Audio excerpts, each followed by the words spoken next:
February 17th, 1988. The woman who just left here was a real man-hater. As soon as she walked in, I lost all desire for sex, even though the pinch hitter had just left. She was dressed from head to foot in black leather. On one of her sides was a whip, the other a long dildo. I was never into that bondage and S&M stuff, so just decided to make me limp. She called me a wimp, called in the masseuse, and left the room. The masseuse primed me up again and left. The man-hater came back. As soon as she straddled me, I went limp again. This time, instead of calling in the masseuse, she slapped me across the face and called me a dog and crammed the phallus up my ass. What good she thought that would do, I don't know. Maybe she just thought that manipulating my prostate would do the trick. It just made me madder. She hit me again, and then got off with me to call the masseuse. This time the masseuse didn't even help. The man-hater pushed the masseuse out of the room and took off her whip. I jumped off the bed, but not before feeling the sting from her whip. You're not going to get anything out of me this way, I told her. She just grinned and then swung the whip at me again. You slut, she shouted. Get back on that bed and fuck me. I didn't know what to do. I didn't want any more violence, but I didn't want her either, so I compromised. If you bring back the masseuse, I said, that I promise I will perform for you. She called back the pinch hitter, and I asked for a blindfold and asked her not to leave until the deed was done. I never thought that I'd be in this position. The affair made me feel more used than ever before, abused and ashamed. I don't think that I'll ever get over it. At breakfast, Lenise told Terry that they would share this room together. He was overwhelmed by the information. It felt good to wake up next to Lenise, but that wasn't all that she had to tell him. Of course, there will be times when my duty takes me away from you. She saw his solemn countenance and added, I will always return at night. Will you be leaving today? Yes, for a short time right after breakfast. He gulped down his food and pushed the empty plate away. Lenise was confused. Normally her charges stalled for time when they were told that she'd be leaving them alone. Why did you eat so quickly? She asked, this time being the one with the question. The sooner you leave, he said, the sooner you'll be back. His revelation made Lenise grin. She rose from the table and planted an affectionate kiss on his forehead before leaving the room. Outside the closed door, she remembered the kiss and made a note to curb her impulsive reactions towards this man.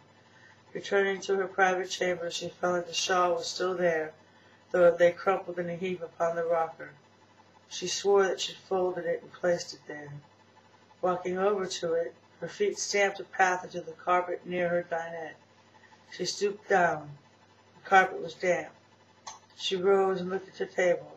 Her flowers were wilted and the water was gone.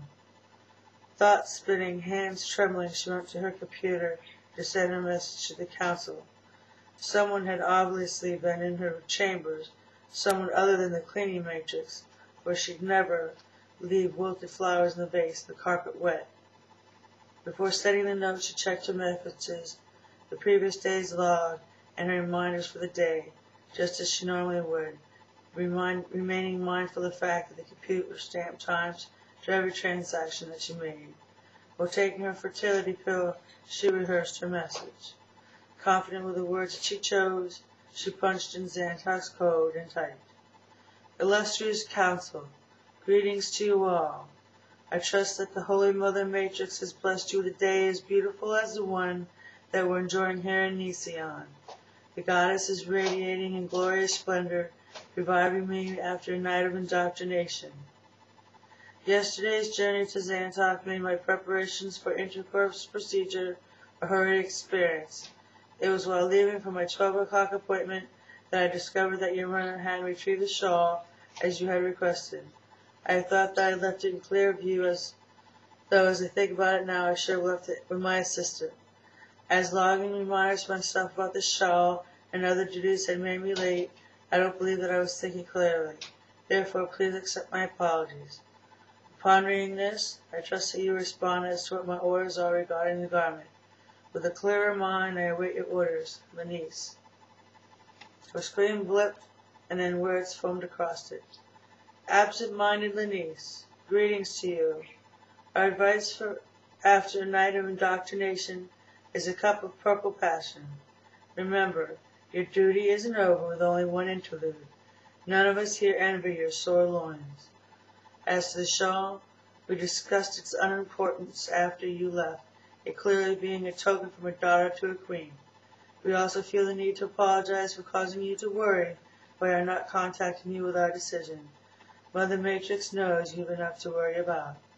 We pray that the Holy Mother Matrix makes you pregnant soon and are looking forward to the wages of December. Much love, the High Council of Xanton. Lenice's reply ended the transaction. Absent-minded am I?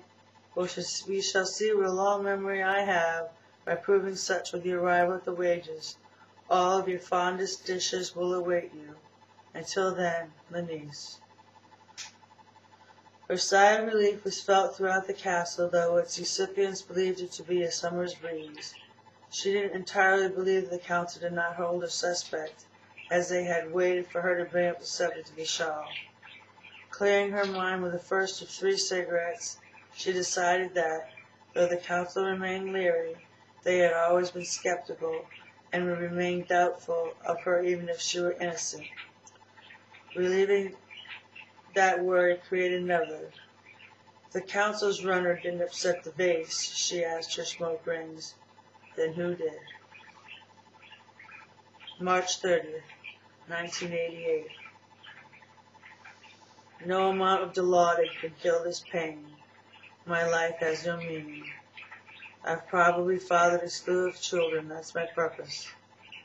I don't know why I haven't kicked off yet. Men were dropping like old cliches when they put me in here.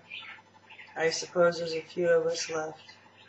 I wonder if any of them are free.